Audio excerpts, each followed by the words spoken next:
Good evening, everyone. I'd like to welcome everyone to the Planning Advisory Committee meeting for June 13th for the town of Quispamsis. With that being, we'll move on to item 2, the approval of agenda. Can I have a motion to approve the agenda, please? Mr. Bishop? So moved. Kendall? Thank you. Can we vote on that, please?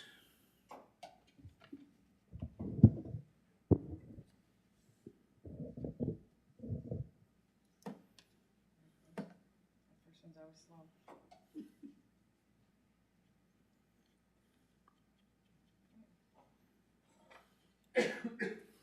Motion's carried unanimously. That being, we'll move on to item 3, disclosures of interest. Is there any? None being, we'll move on to item 4, approval of previous minutes. Is there any adjustments to the minutes? None being, we have motion to approve. Brenda, So moved. can I have a seconder on that? I'll second. Thank you, Brent. That being, can we have a vote, please?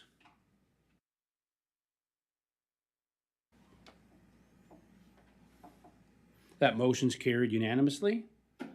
That being, we'll move on to item 5, business arising from minutes. Can we have a motion to receive and file, please? So moved. Brent, so moved. Seconder on that? Darren? I'll second that. Thank you. Motion carried. Can we have a vote on that, please?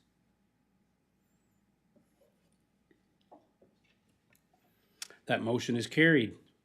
That being, we'll move on to item 6, unfinished business. None being, we'll move on to new business for tonight, this evening.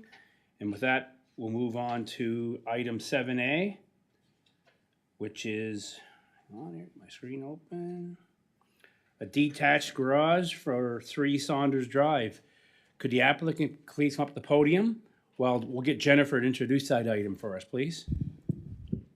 Thank you, Mr. Chair. We have an application for a detached garage to be located beyond the front line of the main dwelling at 3 Saunders Drive. It is found in the R1 zone with a lot size of 22,481 square meters.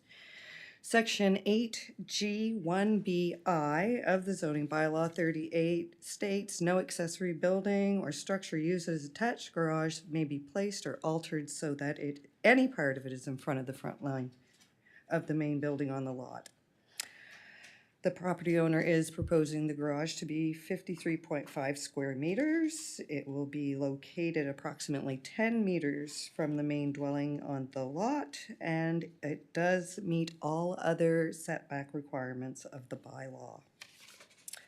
Notices were sent out, 50-meter radius of the subject property. One concern was received. However, it's my understanding that the applicant has chatted with the person and they've come to an understanding, yes. And thank you, Mr. Chair. Thank you, Jennifer. Could you please state your name for the record, please? Donald David McCurdy.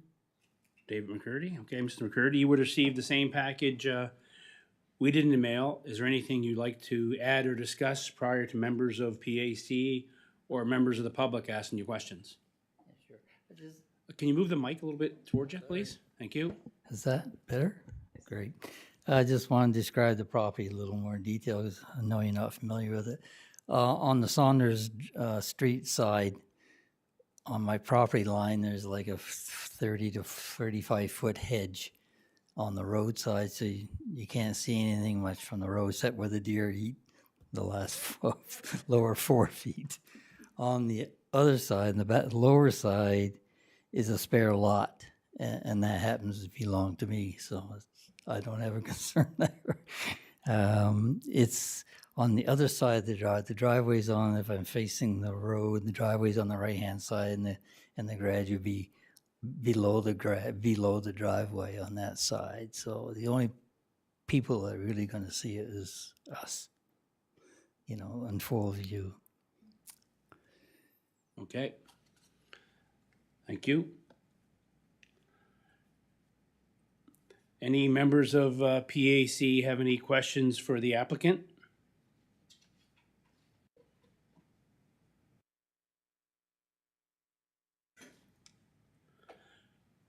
None being, is there anyone in the audience or online willing to speak for or against this item?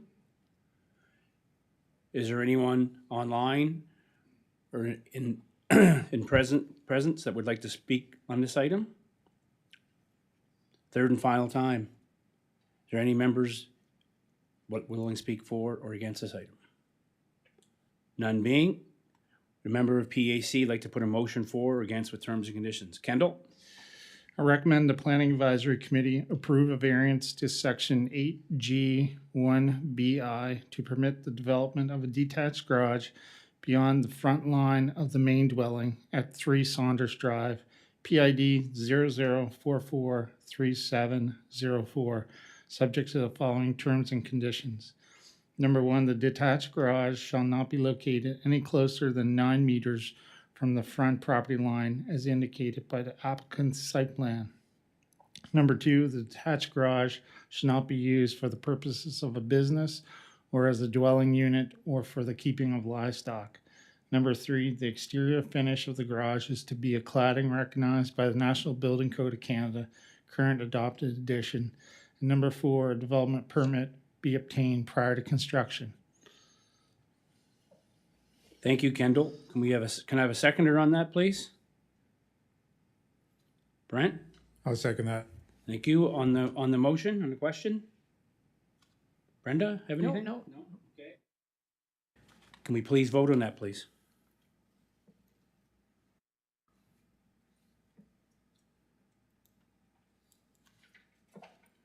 That motion's carried unanimously. Mr. McCurdy, in 4 to 5 business days, you'll have a letter in the mail with your approval, so please work with the town to have all necessary documentation and document in place. Thank you. Much. You're welcome.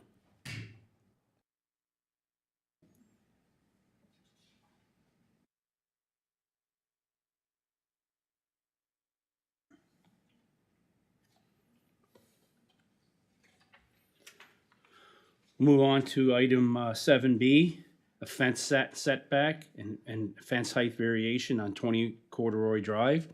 Could the applicant please come up to the podium and state their name for the record, please? But we'll have Jennifer introduce that first, please.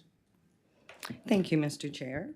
The applicant is looking to erect a wildlife fence along the side the side lot line shared with 14 Corduroy.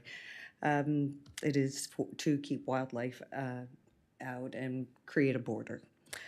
The bylaw does say that a fence found in the front yard cannot exceed 75 centimeters, and it also states that any fence or greenery bordering a property are to be located at least 60 centimeters from the property line. We will need a variance for both. The lot is in the rural and is 7,407 square meters. They are proposing to run the fence from the front pin to 57.9 meters along the side lot line with no setback. This lot is impacted by a 30-meter wetland buffer. It's also is within a protected drainage and recharge area easement at the rear of the property, as well as a 5-meter public utility easement located at the front of the property. The fence is proposed to be 1.2 meters, stopping approximately 3 meters from the creek and easement area found at the back of the property. So it will not be impeding into that.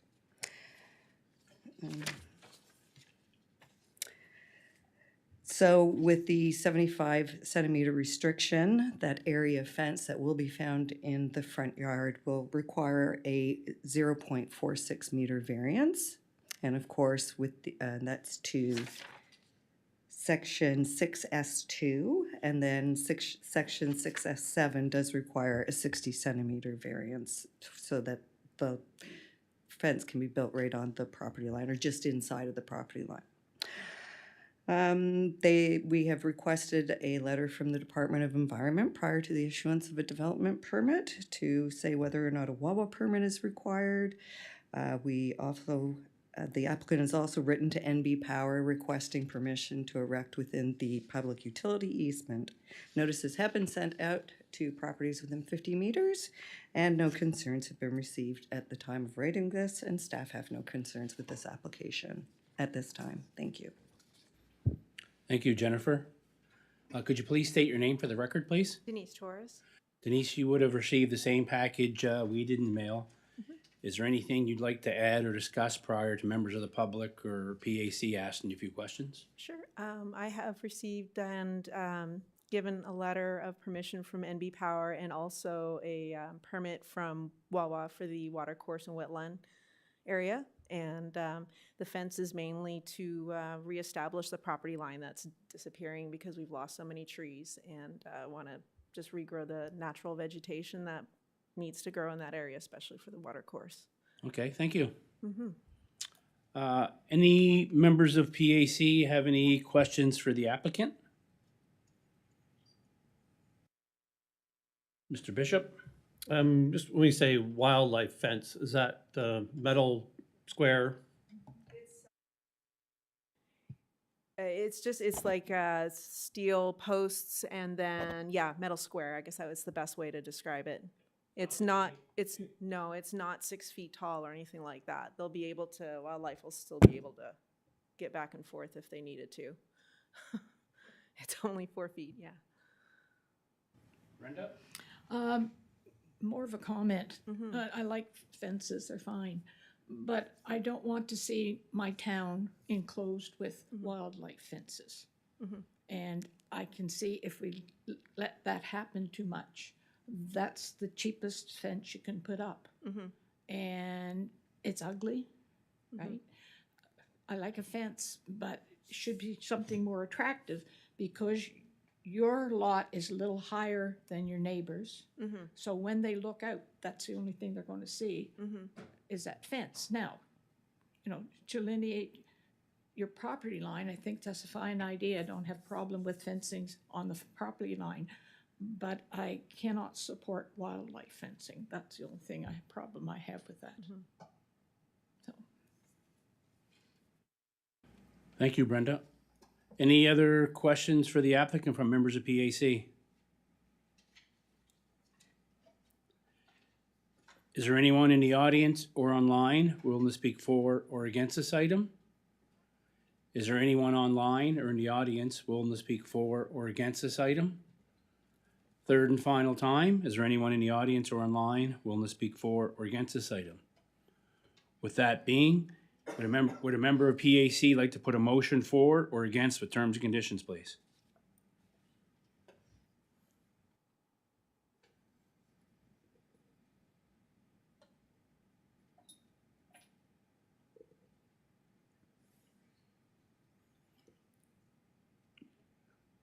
Member Kendall? Recommend the Planning Advisory Committee approve a 0.46 meter fence height variance to section 6S2 of the zoning bylaw 038 and a 0.6 meter setback variance to 6S7 of the same bylaw to permit the erection of a wildlife fence along the abutting property line with civic address 14 Corduroy Road, beginning in the front yard and continuing 57.9 meters, ending well before the creek at 20 Corduroy Road, PID 30334205, subject to the following conditions. Number one, a letter from the Department of Environment is received indicating if a watercourse and wetland application permit is required or not prior to issuance of a development permit. Number two, a letter is received from NB Power providing approval to erect a portion of fence within the public utility easement, a copy of which will be provided to the town for the records prior to issuance of a development permit. Number three, the property line is clearly delineated prior to installation of the fence. Number four, all work is to take place on the applicant's property. And number five, a fence permit is obtained prior to construction. Thank you, Kendall. Can I have a seconder on that, please? Brent? I'll second that, Mr. Chairman. Is there any debate in that motion? Mr. Bishop? I guess, or I guess what Brenda said, I kind of am in agreement with this. You know, this location is, I guess, not Berkshire or, you know, up in Queensbury where there's a lot of, you know, houses back to back to back. But I am, I guess, you know, where are we going, I guess, in the town with, you know, fences and this type of fence where it's acceptable in one part of town, but not in another part, I guess. So I have a question maybe through to Jennifer. Thank you, and through you, Mr. Chair, there's nothing in our bylaw that restricts a wildlife fence.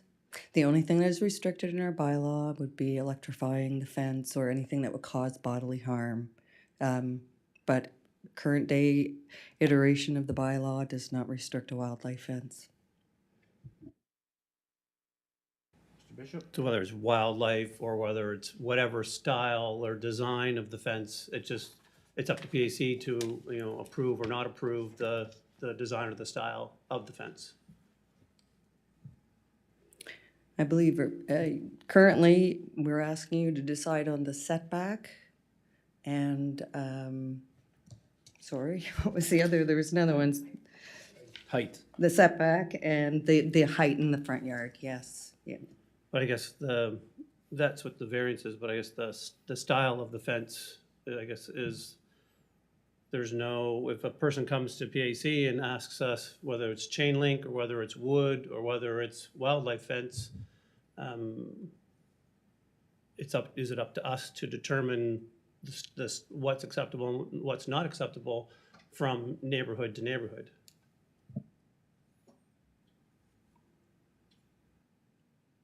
Go ahead, Jennifer. There's nothing that I can point to in the bylaw that would allow me to say yes or no to that, Mr. Bishop.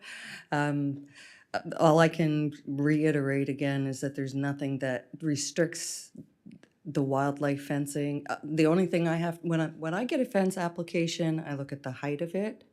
I look at, you know, to make sure that it fits in all of those section 6S. And there's several of them, 7. So that's what I make sure that it falls within those parameters. And if it does, then this is where we end up if there's extra little variances to be asked for, which in this case staff feel are reasonable. Dwight, would you like to comment on that, Dwight? Thank you, Mr. Chair. So the only other comment I would have is the bylaw doesn't get into the actual materials outside of anything that causes bodily harm. So there is a statement in there that basically says the material of the fence or the construction of the fence should be such that fencing material doesn't cause bodily harm. So that would get into, you know, the openings that may be between, you know, the design of the fence. So if you compare chain link to, you know, wildlife fencing, is the openings such that it's possible that there could be bodily harm? Now I'd have to quickly look at the bylaw to see if that actually refers to wildlife itself. But outside of that, there's nothing at this stage that that as from a staff perspective that we would be saying, you know, each certain area would require this style of fencing unless there's covenants in place. If there's covenants in place with respect to the subdivisions or the developments, then obviously the covenants are something that the developer and then the residents of that particular subdivision would sort of govern. I would offer through you, Mr. Chair, to the members of the Planning Advisory Committee that if that is something that they wish staff to explore or entertain in terms of amending and looking at that particular element of the bylaw, that they probably may make some sort of correspondence to council, and then council would direct staff accordingly if they felt it was an item that we should be addressed through the zoning bylaw. And we can look at what other jurisdictions are doing. I know that some jurisdictions don't even regulate fences, period. They've gotten away from it totally. So, but again, at this stage, if that's something PAC would like staff to look a little further into and see if it warrants some kind of adjustment to the bylaw, then I would recommend some correspondence to council through the clerk's office and then see where it goes from there. That's at this stage all we can offer. Thank you, Mr. Chair. Thank you, Dwight. Any further questions from Kendall? I just had a comment. Also, notices were sent to property owners within 50 meters of the property and no concerns were received. So I guess those two, I guess I felt she met the requirements of the zoning bylaw. And with that, the opportunity was given to other residents that met my criteria. Thanks, Kendall. Brenda? My question is more for Dwight also. How big are those squares in the fences of the wildlife fence? Could a child get their head in there or their arm stuck through it? It's probably not real dull. It might be sharp. I think we have to think about these things in our subdivisions. So Dwight, do you know how big those squares are? Through you, Mr. Chair, not off the top of my head. No, I don't. Probably thinking maybe 3 inches by 3 inches, maybe somewhere along that element. Yeah, Again, I think the applicant knows something there. Dwight, just hang on for a second. Okay, yep. Go ahead. If you Denise. could pull up Fundy Fence's website, they have pictures of I think it's 4x4, I think. It's not 4x4 like and it's great round, it's big round old- fence, it's not sharp. No. Okay. Yeah. Yeah, it said Fun Day Fence is doing it, Dwight, so it's probably standard right on their website. Thank you. Go ahead, Dwight. Uh, Sorry. Through you, Mr. Chair. The other thing that I will go back to Mr. Mason's comment about radius. If PAC feels that that the radius or notification should have been increased in this particular case, PAC has that authority as well to increase the radius that of notification if they feel that it wasn't sufficient for them to make a decision at this time. Again, I'm not recommending that that's what's required, but I'm just saying at this stage, PAC has that authority as well. If there are some concerns amongst PAC, whether sufficient notice was given in terms of the actual radius of notification. Thank you, Dwight.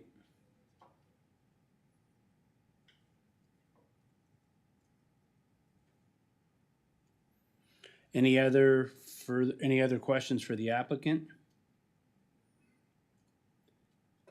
Yeah, looking at the website, it's probably 4x4 or 3x3. I can't look at their website.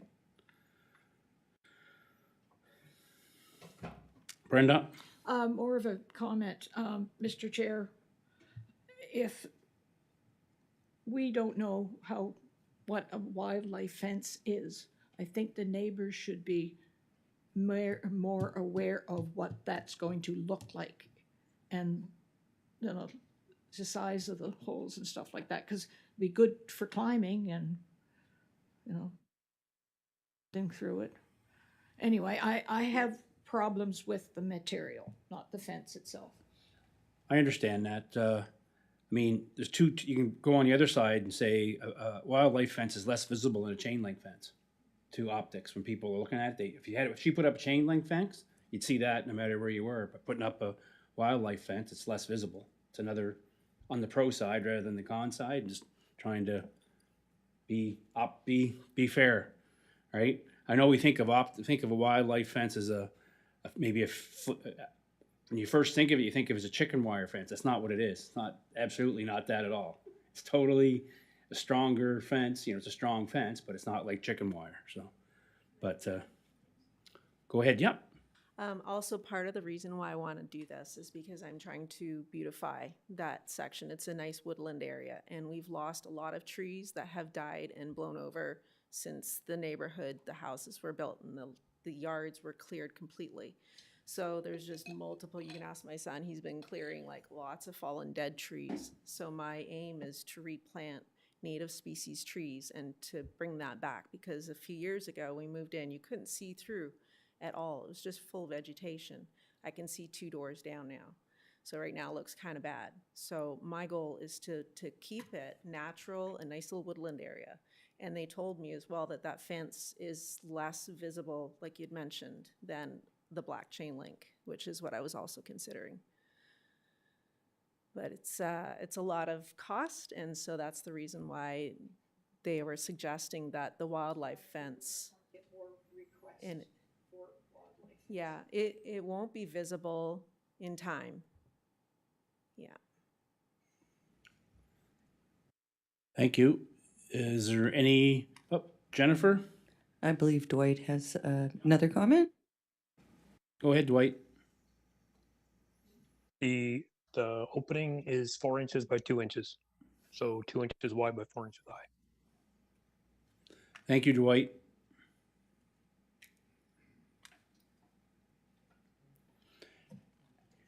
Any further questions from PAC members? We get a motion in place. We're just debating the motion. With that being, I know there's a lot talked about.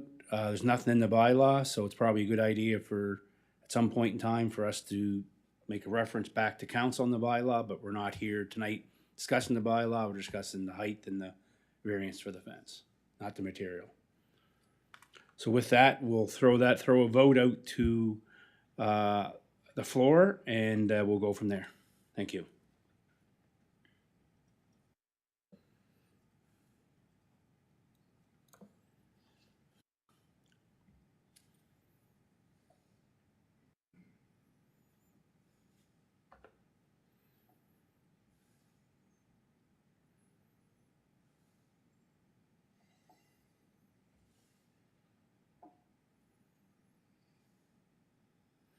With that being said, we have the motion's carried by a vote of 3-1.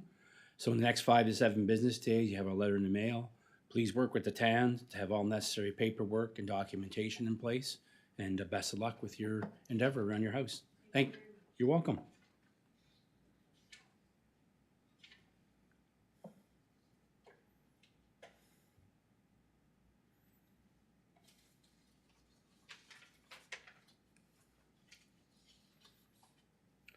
That being, we're going to move to item 7C, home occupation, osteopathic clinic at 30 Tacoma Drive. Could the applicant please come up to the podium and state their name? But in the meantime, we'll get Jennifer to introduce it for us, please. Go ahead. Thank you, Mr. Chair. This is an application to have a home occupation, an osteopathic clinic at 30 Tacoma Drive. The lot is found in a rural zone and is 5,556 square meters. Section 25A1B2 does permit home occupation subject to terms and conditions established by the Planning Advisory Committee. And also Section 6K2D, which requires the area of a home occupation to be 25%, or to be no more than 30% of the gross floor area of the dwelling, or 32 square meters, whichever is the greater. The applicant is proposing to construct a new home at 30 Tacoma Drive, and at that time would also include a 33.8 square meter home occupation, sort of attached to the home and the back of the garage, I believe. The applicant is proposing to do that. It's 33.8 square meters, so it would require a 1.8 square meter variance to allow for that size. Also, the applicant has indicated a maximum of 10 patients per day, with the operating hours of Monday and Thursday 8 a.m. to 2 p.m., Tuesday, Wednesday 1 p.m. to 6 p.m., and Friday 8 a.m. to 12 p.m. And they've indicated also that they are the only employee of the clinic. However, the zoning bylaw does permit an additional employee under Section 6K2B. So staff just asked the committee to consider the impacts of 10 vehicles over the course of 5 to 7 hours. So that works out to be 1.5 cars per hour, which would be acceptable. Our concern is if we add another practitioner and then we end up with 20 cars a day instead of just 10. So we would like you to keep that in consideration with your decision. I've also included an image in your package to show you what the future build out is of the area. Currently, there isn't a lot of housing in that area. It's sort of new and growing. But, so I just wanted the committee to be aware of the number of homes that potentially will be in this area. We did send out notifications within 100 meters, but as I stated just a moment ago, the area is new and upcoming, so there aren't a large number of addresses that were receiving letters within that 100 meters. So we just ask that you consider that. Our concerns are well stated in the staff report, and that is, of course, traffic. At what point does it become more than what's acceptable in a residential area? And that's it, Mr. Chair. Thank you. Thank you, Jennifer. Could you please state your name for the record, please? Jennifer Hart. Okay. Jennifer, you would have received the same package we did in the mail. Is there anything you'd like to add or discuss prior to questions from PAC or members of the public? Nope. Okay, thank you. Any members of PAC have any questions for the applicant?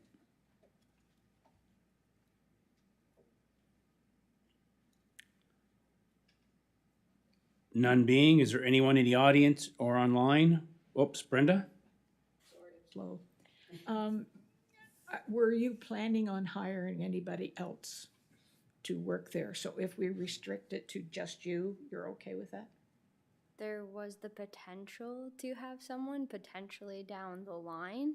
Right now, there's not too many osteopaths in this community. I understand, so, but I guess we feel that's too much traffic Okay. in a subdivision. If we just said it only go to be you, but you would have to come back to PAC to get approval to bring in another person?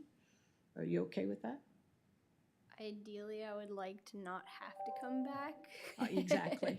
What if you want to bring 2 people in? Well, this space is only big enough to have one additional office So you do space. have space for 1 additional person? Yes. Yeah, that's my concern.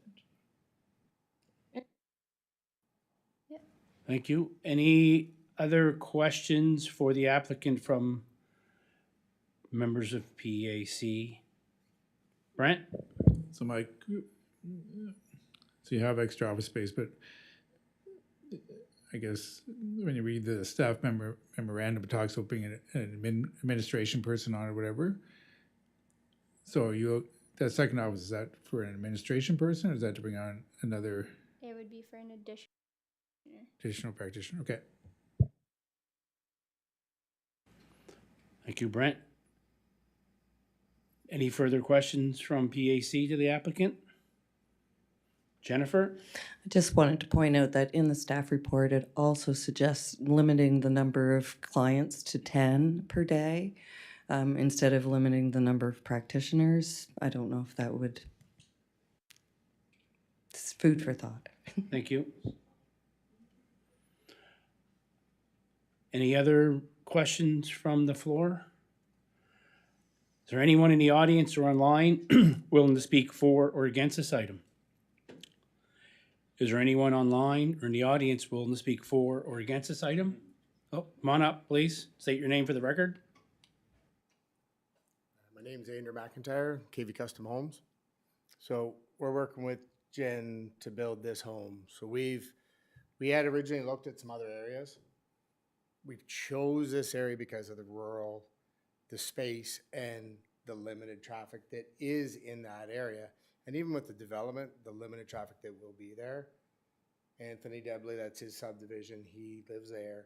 He's fully in support of how that was written with the extra. And I know he doesn't deal with the traffic part, but we've laid that house out in a way that you won't know there's a business in there.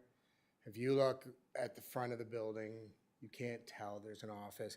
The size of the property, the way, like, that driveway's gonna be smaller than my driveway. So we're not gonna notice it, and the way her clients will be staggered. In my mind, I don't see 10 with her and even another 10, even if they were at different hours, like how it was staggered, that in that area and the size of the home, the size of the lot, it just seems a very well fit and not limiting her to, and she may never hire somebody, but we've tried to pick a spot and build a house that would allow her to get what, it's her dream to do it. So we're trying to find the proper area to put it in. And we want to stay in Quispam to do it, because if it doesn't turn out, we're going to have to keep looking, and we keep moving and we keep jumping. So we don't want to go anywhere. We're hoping that we can look at this, that it won't be an impact. My wife had an esthetician. That's what she used to be. We had one in our home. The traffic was minimal. The neighbors never knew. We had a hairdresser in there. They still never knew. And we have some of the, it's not going to be like some of the ones you see around here with a big parking lot, cars in and out. It's a very quiet, rolling business. It's no different than kids showing up your house 20 times a day to pick up their friends. Be quieter than that. So I just want to say, like, and if there's any design ideas that you have for the house that you don't like that we can change, we'll change those. If there's parking things, but a big one is just allowing her to have the opportunity to possibly get a little more income coming in, but keep it small, keep it residential, so nobody doesn't bother people, but she can keep doing what she wants to do. That's all. Thank you, Andrew. Please step back up the podium, Jennifer. Third and final time, is there anyone in the audience willing to speak for or against this item? None being, Brenda? I have one more question to the applicant. If you know PAC is going to limit you to 10 clients, right, a day type of thing, would you still build the house? That's going to be that's going to be your decision, I guess. I guess, yeah. Anyway, This is the second time trying to go through this application, so like Andrew said, I don't really want to continue having to look at more and more properties. It's already been a 6-month search to find a place, so. Okay, thank you. Mr. Preston? So my question is, one of the concerns is how many cars per hour? So based on the hours that based on your customer load and the amount of hours you're working, is where this 1.5 is coming from cars per hour. Yep. So my question is, are you willing to extend your hours? Absolutely.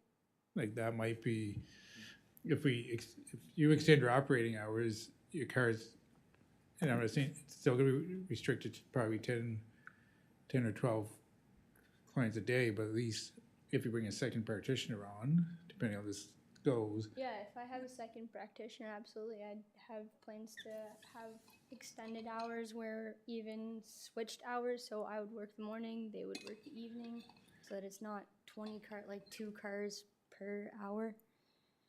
If that makes any difference. I'm also aware of additional in-home clinics that have multiple massage therapists within Quispamsis, in Gondola Point area, in Meenan's Cove area, that have 2 to 3 practitioners in their clinic as well. So I don't think it's a big ask to have 2 people, but that's just, but extending the hours isn't out of the question.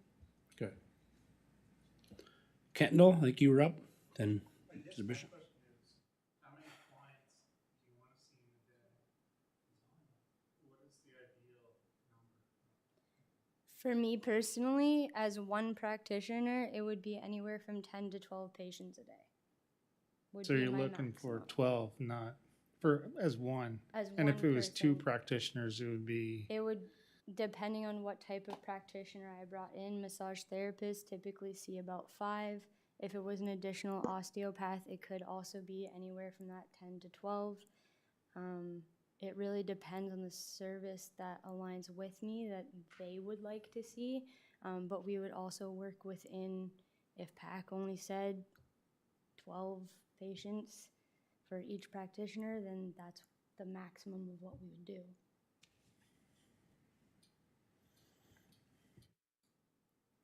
Mr. Bishop? I was the same, Kendall's question was what is, when I'm reading your application here, it does say clinic will be open for 10 patients a day. So that was my question, I guess, was how many patients would you see in a day? And I guess you say 10 to 12 for you, and then if it was another osteopath there, then they could possibly see the same amount. I guess the next point that you made was, I guess the business is osteopath, but then you mentioned whether you be an osteopath and you'd have a massage therapist in there. Now you have two totally different, businesses in under one roof. I guess that's one of the things that, being one thing or another, but not a mixed type of use, I guess, would be So I something guess that, they all still fall under the manual therapist title, yeah, whether it be a massage therapist or a chiropractor or an acupuncturist. We're all under the manual therapist title. okay. We're all seeing one patient at a time Mhm. with 30 to 40 to an hour long visits. Yeah. Again, I'm not looking to open a massive clinic, just potentially Mhm. one other one other individual down the road Yep. as an opportunity to be able to have that. And do you have a clinic at the moment somewhere? I work out of an in-home clinic at the moment in Rossay. Okay, thank you. I believe Mr. Colburn is waiting for. Dwight, you're up. Thank you, Mr. Chair. Just a comment, when just regarding through you, Mr. Chair, to PAC. So just hearing some of the comments and then looking at some of the conditions, whether you're restricting hours, extending hours, restricting clients. Would just make the comment, when you look at terms and conditions, we always want to keep in mind what's reasonable, what's enforceable. I will go back to Ms. Fowley's original comment. From an enforcement perspective, it may be easier, and I don't I don't say that in terms of you know um, the enforcement side. It's just it becomes very clear if there's a second practitioner, that is trigger point. So if there's a second practitioner, then it's a revisit to PAC, not necessarily to take away the privilege of or not the privilege, but the provision of the bylaw to have a second person. It's a trigger point, which gives PAC as well as the town and the applicant the opportunity to review where you are so far. Have there been concerns? Is there all of a sudden now where there's a very limited number of homes in there? Is it a full build out of subdivision? Is there a connection street that goes all the way from French Village Road to Bradley Lake Road? So it gives you an opportunity to look at where the practice is, any concerns, give an opportunity to address them, versus saying how many clients have you had or what are your hours of operation. Simply having a simple trigger point, I think, is probably a more reasonable enforceable mechanism in terms of condition. I know there's an inconvenience to come back, but there seems to be some uncertainty in terms of, extending hours, extending, controlling clientele. Also, the hours that have been presented from a planning perspective, when you look at the normal ebbs and flows and goings and comings of a subdivision, they seem to be in the off hours, if you will, when people would be away at work versus people coming home, 5, 6 o'clock, and the hours may be running into 8 o'clock at night. So that's something to keep in mind as well. But I guess, in short, Mrs. Fowley's comment about returning to PAC when there's a need for a second practitioner, may be an easier, simpler trigger point. Just thank you, Mr. Chair. Thank you, Dwight. So what do you, in some of the recommendations, one of them says limit the number of visits per day, and another one says not more than one person is engaged. So are you suggesting you strike out that number of people engaged and this recommend the 10 visits per day? Is that what we're talking about? Yeah, I just think right now it's looking at one practitioner. Obviously, there's only a certain number of hours, and based on the working with the hours that have been submitted and the number of clients, simply holding it to the one practitioner. If there's a second practitioner, there's a return to PAC. So don't limit the number of visits then. Because there's two Got it. clauses in there. It says limit the Yep. number of visits and only one practitioner. Yeah, so that would be a decision of PAC. So I'm just looking at it from a practicality and practical and enforcement perspective. Because when you get into your number of clients and hours of operations, the level to actually gauge that, now you're asking for keeping track of number of clients, keeping That's track of hours versus, there's obviously, it becomes more apparent if there's a second practitioner operating at a facility. If there's all of a sudden a bigger increase in the number of clients going to that property. Yep, I got you. So that we recommended to strike that item number of visits and just leave the one practitioner. Okay, thanks, Dwight. Kendall.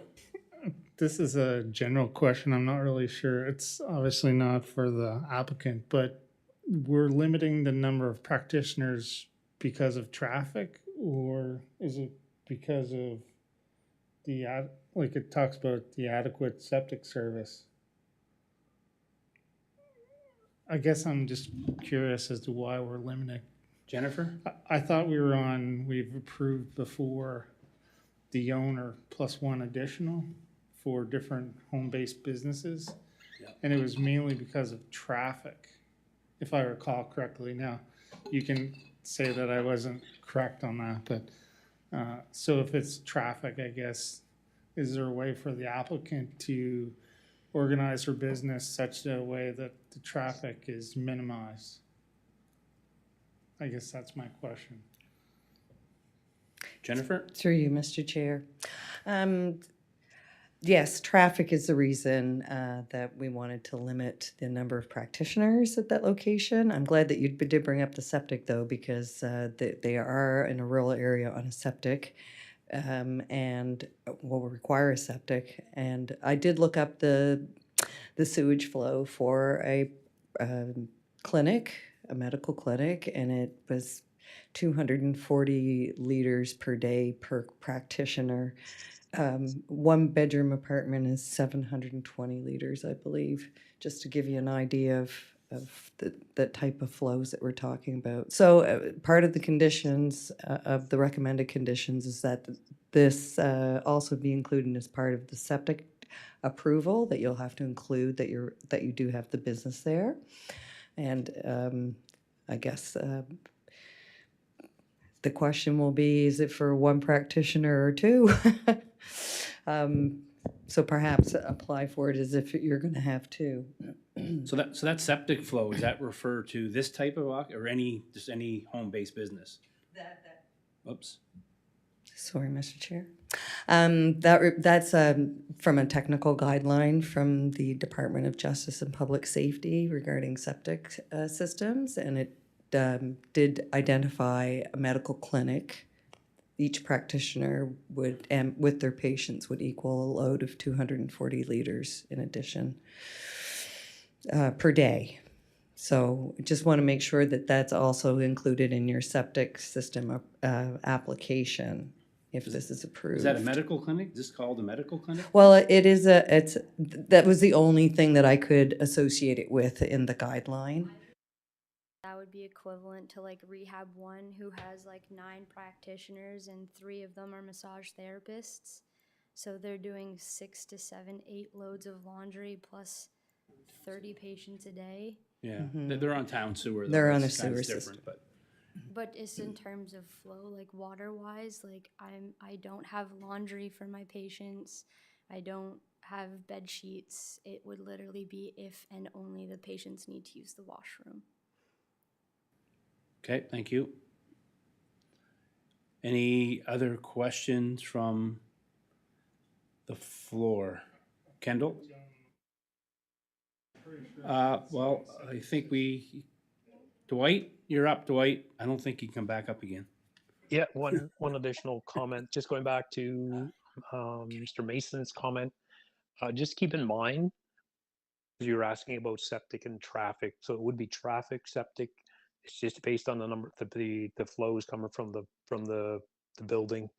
If you go over a certain flow, you have to have an engineered system. If you're less than 20,000 liters per day, then if you go beyond that, you're into an EIA, which this is not going to hit 20,000 liters a day. So it's whether it's a traditional system or whether it's an engineered system, that's determined by the Department of Public Safety. So it goes back to traffic, and we have to keep in mind that it's balancing the primary use of the property. Primary use of the property is residential. When you introduce in another use, home occupation, it's how do you balance that? So if all of a sudden there's an increase in traffic because it's coming to a residential property for the purposes of business, it's balancing that. So the Community Planning Act and the zoning bylaw are very clear in terms of the Planning Advisory Committee when they approve, when they grant variances or they approve discretionary uses. The terms and conditions are such that they can be reasonably met and expected to be reasonably met, but also looks at the general safety and welfare and the use or the quality of life of property. So it's residential is primary, this is a secondary use. So striking that balance and potential for increase in traffic. At this stage, yes, the subdivision is not built out. So, but when that happens, then it's looking at that balance. Thank you, Mr. Chair. Thank you, Dwight. Yeah, and I think recently we did prove locally some that weren't on sewer to equivalent to this, if not more. I'm pretty sure if we go back and look, that weren't on septic or sewer. I'm not worried about the septic. I'm more worried about traffic. Traffic does. I think that's why that customer has chosen to be out there, because it's not in, Woodley Park, and it's not in an area where traffic should be concerned. I know the lots aren't developed yet, but if someone's buying in that area, knowing that this person already has a business, and they can look up and see that it is a home business and what it is, I'm sure, in that area. Is that correct, Jennifer? So if Jennifer built her house in that subdivision, all of a sudden you're going to buy a lot in that subdivision. You can look up on Planet or whatever it was on Service New Brunswick, see if that home has a home business in it, because that's the way it's taxed, isn't it? I believe No? it's taxed as a residential property. Okay. But does it say home-based business, or they can come to the town and it's not listed? I think the only way that anyone would really know is to contact the town and ask if there's a Okay. home-based business in the area, or Okay. if they Googled it and it's on a Google search. Yeah, Yeah, okay. that's how we find out about some of the Okay, businesses. thank you. I was misinformed. All right, with that being, is there any further questions from members of PAC? None being, is there anyone in the audience willing to speak for or against this item?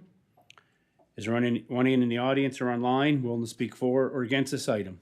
Third and final time, is there anyone in the audience willing to speak for or against this item? None being, would a member of PAC like to put a motion for or against with terms and conditions, please?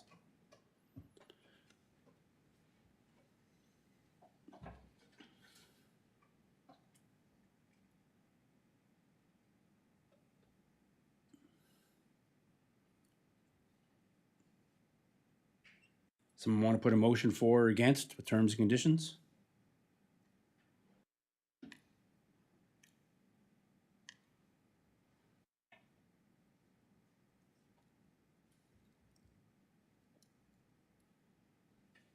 We need someone to put a motion for or against up, please.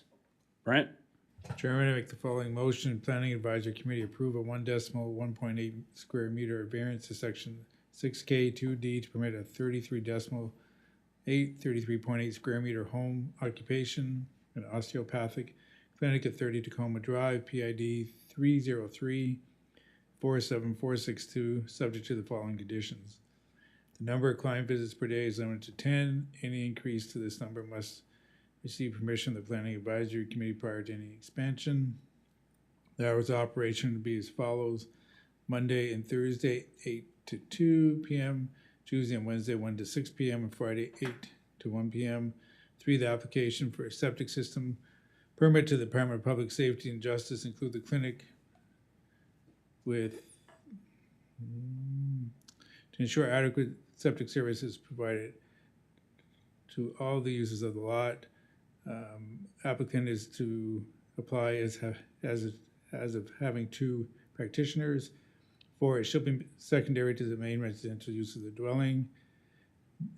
5, not more than 1 person is engaged there in addition to any permanent residence of the dwelling unit in which it is located. 6, it's confined to the dwelling unit and no part of it is located in an accessory building or structure. No change except for a sign pursuant to the town sign bylaw is made in the outside appearance of the building, which would indicate that home occupation is being conducted there and thus improved by the municipal planning officer through the process of a development permit. No goods or services other than those directly pertaining to the home occupation are supplied or sold therein or therefrom. No equipment, or 9, no equipment or material used therein is stored other than in the dwelling unit. Not more than 1 commercial vehicle used in connection therewith, or not more than 1 vehicle of any kind bearing a sign in connection therewith is parked on the lot. 11, there's to be no parking on the street or within town-owned property. And 12, the PAC approval to operate the business is not transferable.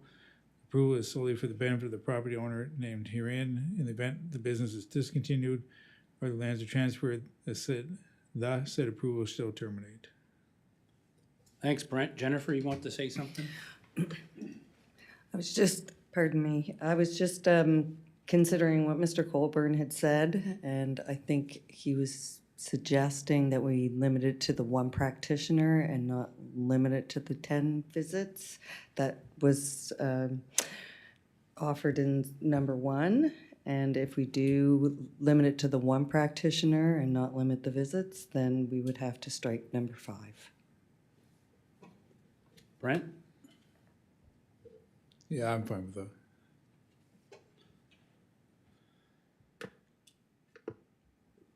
Yep, no, you're good. Thank you.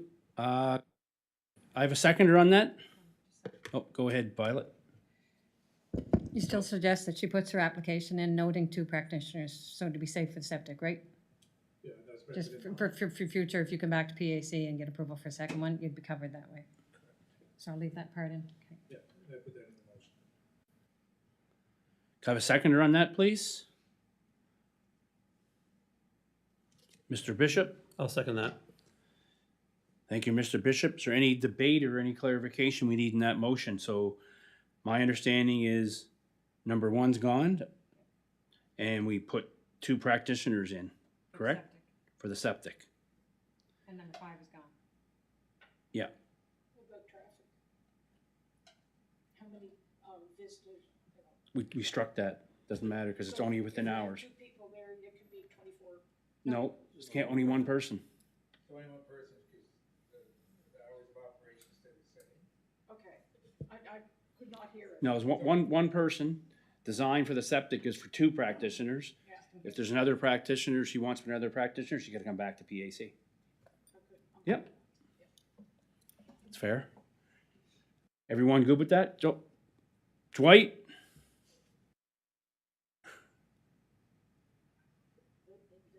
Dwight, you good? Okay, thank you. Jennifer, you okay? Dwight's hands up now. Go ahead, Dwight. The thumb went up. Okay, gotcha. Thumbs up. All right. With that being, can we have a vote, please?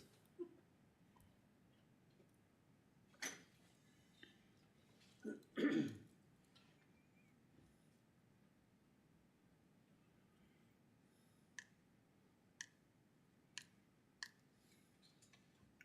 a yes. I just I'm on there, did you? lost my voice going so upset. Thank you. Motion's carried unanimously. 5 to 7 business days. You have a letter in the mail with your approval. Please work with the town, have all necessary paperwork and documentation in place, and best of luck. Good luck. Thank you. Good luck, Mr. McIntyre.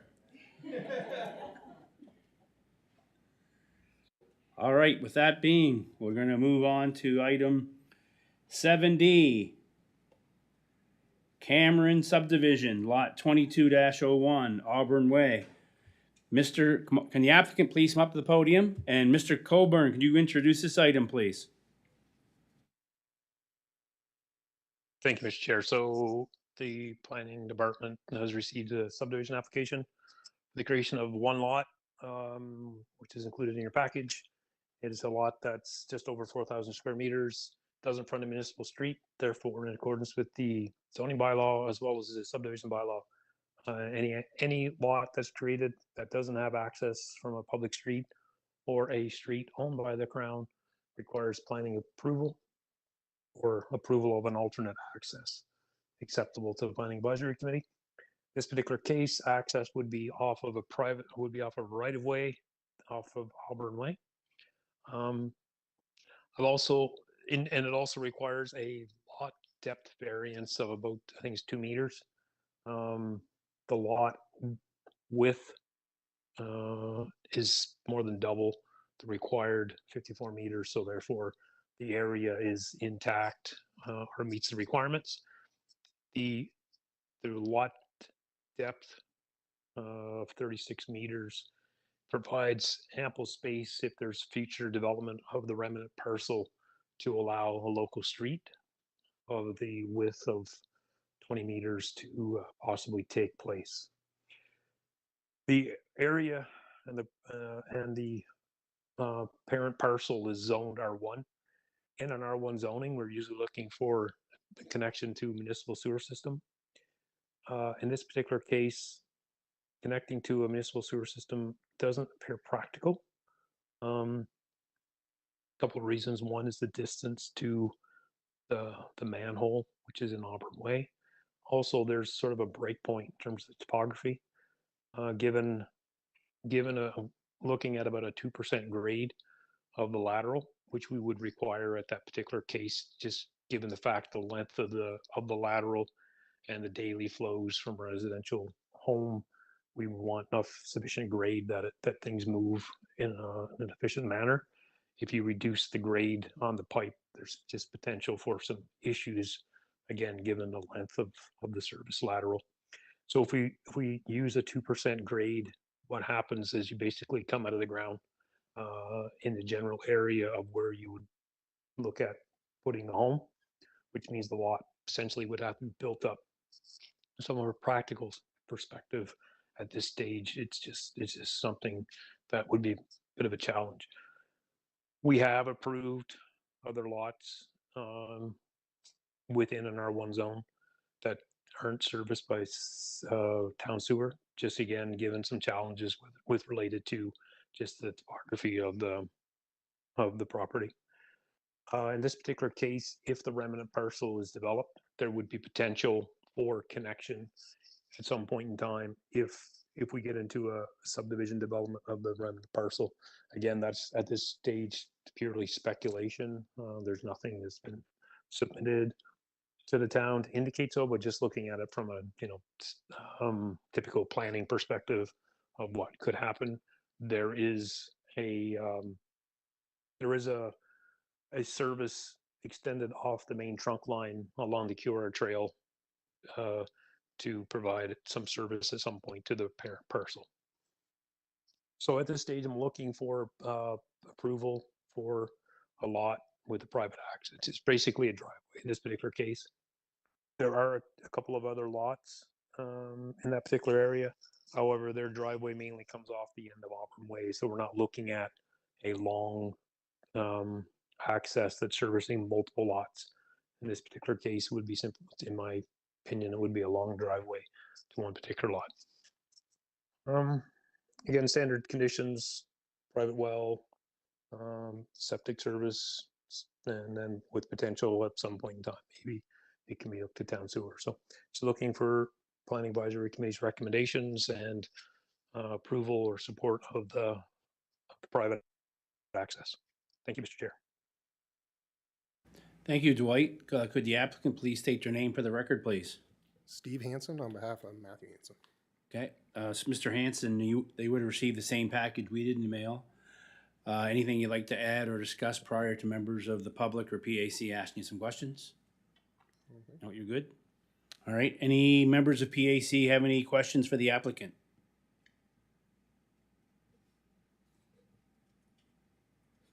Mr. Preston. 2 questions, I guess. the lot 01-1 and 99-1, are those also owned by Mrs. Cameron, or those other, they're the two other properties that abut that property? Off, the ones close to us. Yeah, so the two, Yep. so are those still her property, or that someone Oh, else's? that's her daughter's. Okay. I guess the reason I'm asking that is we just get into a situation down in Rockwood Heights, or I think that's what the subdivision's called anyway. I guess what happens is they started putting all these houses in on a private lane, and then get into a situation. I guess, Dwight, how do we prevent that from happening, or is that not a concern at this point? Or is that something we address if those other lots are developed? So, Mr. Chair, so it comes down to all the harmless agreement has to be put in place, and also there's PAC has the authority to provide terms and conditions that relates to approval of lot. It'd be a simple statement that says there's no further subdividing until such time as that particular area is brought up to a municipal standard. So it limits the current subdividing of the parent parcel on private accesses to this lot, and then beyond that, you can look at bringing that access up to a municipal standard. So PAC has that authority to introduce that terms and condition as a approval of the access and approval of the subdivision plan. Thank you, Dwight. And this is a tentative plan as we're talking about right now, correct? At this stage, it's a tentative plan, but in order for the development officer to grant approval to a tentative plan, the access, because it's not a running municipal street, needs approval of the planning Correct. advisory committee. Yeah, correct. Thank you. Any further questions for the applicant or town staff from PAC members? None being, is there anyone online or the audience willing to speak for or against this item? Is there anyone in the audience or online willing to speak for or against this item? Third and final time. Is there anyone in the audience or online willing to speak for or against this item? None being, would a member of PAC like to put a motion for or against with terms and conditions, please?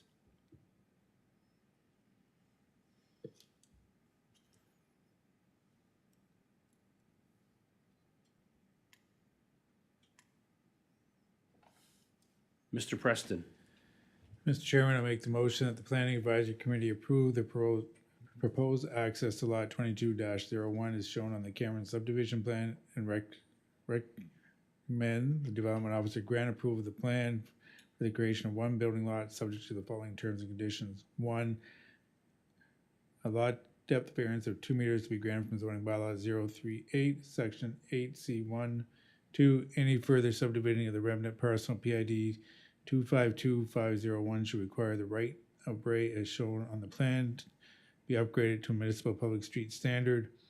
3, the property owner is to enter into a hold harmless agreement to protect the town and to make the property and homeowners aware of the responsibilities associated with the private driveway that does not front a municipal street and highlights the concerns from fire, police, and ambulance and the importance of unobstructed access. 4, a home harmless agreement to incorporate a clause whereby it is recognized that investment made in construction of the private access shall not be recovered if it is destroyed during construction of a public street to municipal standards, and the owner further agrees to maintain the access to a reasonable standard satisfactory to the town until such time as the private access becomes a public street. 5, submission of an on-site septic approval from the New Brunswick Department of Justice and Public Safety, confirming the property can support the proposed level of residential development prior to issuing a building permit. 6, the property owners are responsible for all costs associated with drilling, installation, testing, and maintenance of the on-site private well system, and is to be completed by an active New Brunswick licensed well driller. LPP obligations to be met through a payment of $750 in lieu of land dedication. 8, filing fees totaling $100 for a subdivision plan of 2 lots or less. And 9, the development is to be completed per all applicable provincial acts and regulations and town bylaws. Thank you, Brent. Can I have a seconder for that, please? Kendall? I'll second it. Thank you. Any questions on the motion from members of PAC? None being, could we please vote?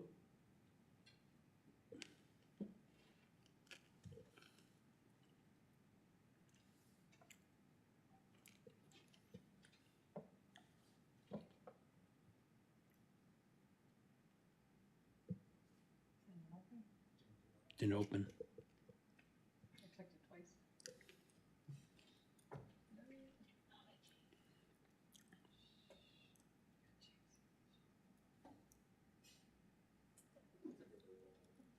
I can't even get the vote open yet.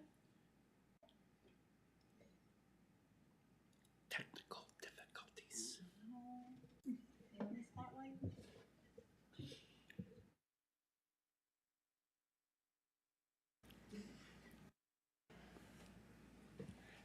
I can fix it.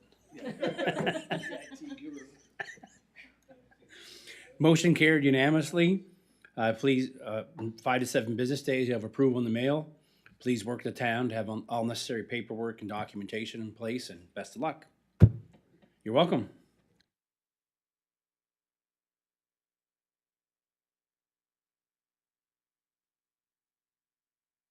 Kendall, So moved. have a seconder on that? Brenda? I'll second that. Thank you. Item 9, can I have a motion to adjourn? Oh, no, Mr. Chair. So moved. No. Oh, we got to vote the other one. Vote on number 8. Yeah. Want to say something? Oh, we gotta vote on number 8, please. Go ahead, Brenda. Okay. I think we should give directions to staff in the town what fencing is applicable. So we can do that before we adjourn? This is, like, Okay. he said, it has to be a motion. Uh, Put it back to staff and see what's, yeah. I have that in the notes. Sorry. That is in the notes of the comments that Dwight had noted, that this is something we could look at for the staff to review it. So it isn't gonna be, it is in the minutes, or will be in the minutes. Okay? But you're still gonna need action from PAC to take it back to council, correct? But the start will be that it's in the minutes. It's recorded, because like I said, it's not in the agenda now, so but it will be in the minutes next time, and maybe then you can make a motion. But I think we'll leave it with Yeah, so I Staff, think Dwight and next item, we put item 7, whatever last item is, that PAC formulate a motion to send that to look at fencing in the bylaw. Put it on the agenda for the next meeting? I believe what Dwight said, though, is that you would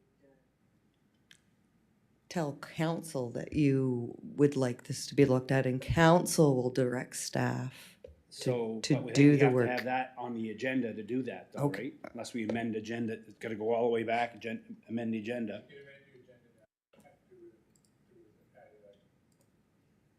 Oh, Dwight, you're up. Hey, Brenda, before we, can you vote on that so I can close my vote and take minutes? Thank you. Okay, Through motion you, Mr. carried Chair. to file that for business. Go ahead, Dwight.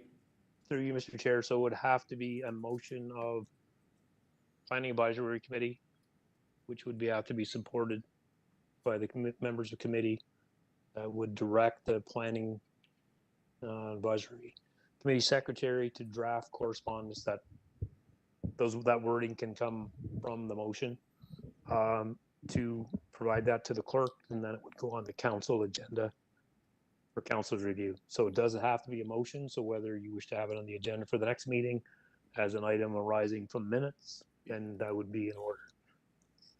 That's what I recommend, would be an item arising from minutes, right? Yep. That we put it on the next agenda, and we can really Yep. clearly write it out what we want to say, instead of going back. Is that okay with everyone? Yep. Perfect. Thank you, Dwight. Item 9, motion adjourned. Mr. Bishop, So moved. can I have a seconder on that, please? Don't all move at once. Brenda, I'll do that. vote Brenda second. Motion carried. The meeting is adjourned. Thank you very much, everyone.